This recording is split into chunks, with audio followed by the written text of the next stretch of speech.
capturing viewers instantly. Sometimes, miracles don't wear white coats. Sometimes, they wear torn sneakers and carry nothing but a heart full of hope. Wait till the end of this story, because what one poor boy did will remind you why humanity still matters. If you believe kindness can change the world, don't forget to like this video, subscribe, and share it, because this one deserves to be heard.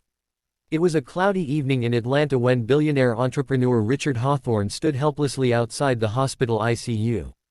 For the first time in his life, his money meant nothing. Machines beeped around his daughter, Lily, a bright 12-year-old girl whose laughter once filled his mansion like sunshine through glass. Now she lay pale and still, her heart failing faster than doctors could manage. "Mr. Hawthorne," the doctor said softly, "we've done everything. She has 24 hours, maybe less." The words fell like thunder.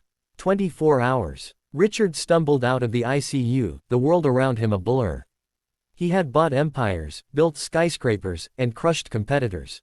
But here, in front of a tiny hospital bed, he was powerless. Outside, the city lights blinked coldly as rain began to fall. A storm gathered, both in the sky and in his soul.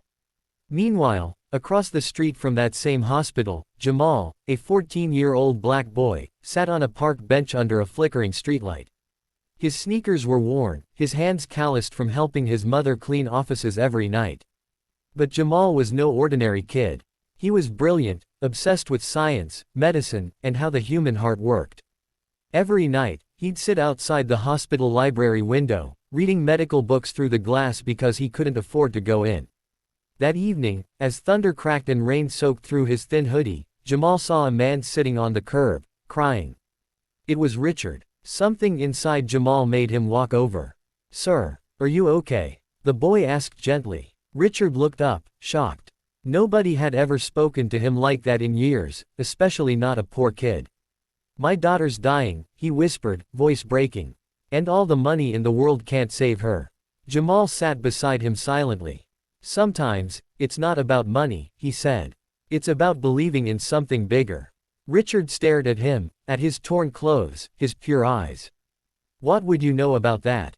he snapped, anger covering his pain.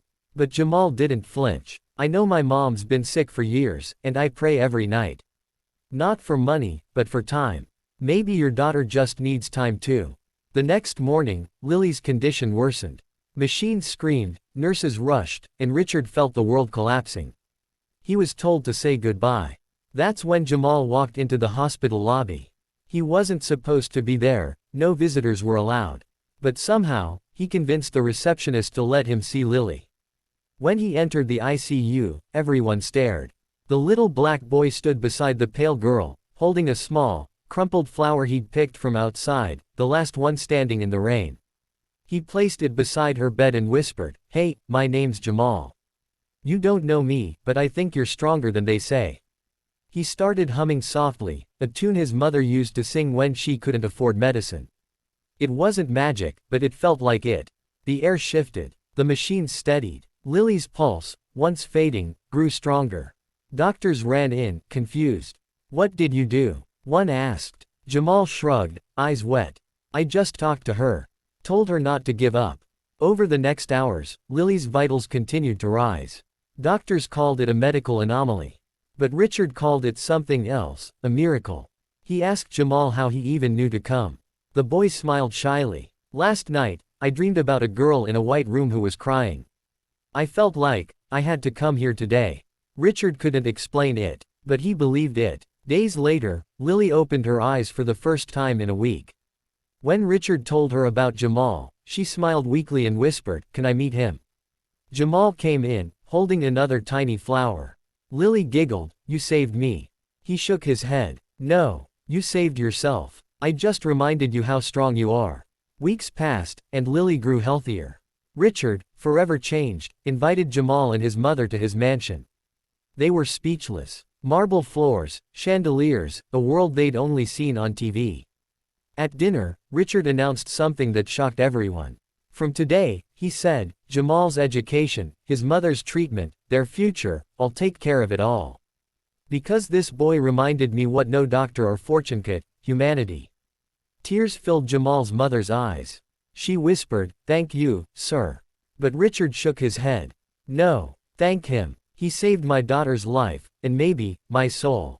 Years later, Lily grew up to become a doctor, specializing in pediatric heart research. And her foundation. It was named, the Jamal Foundation for Hope. Every patient she touched, every heart she healed, carried that story, of one poor boy with nothing to give but faith. Emotional closing with viewer connection. So, the next time you think your kindness doesn't matter, remember Jamal.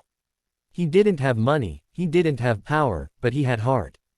If this story touched your soul even a little, please hit that like button, subscribe for more inspiring stories, and share it with someone who needs hope today.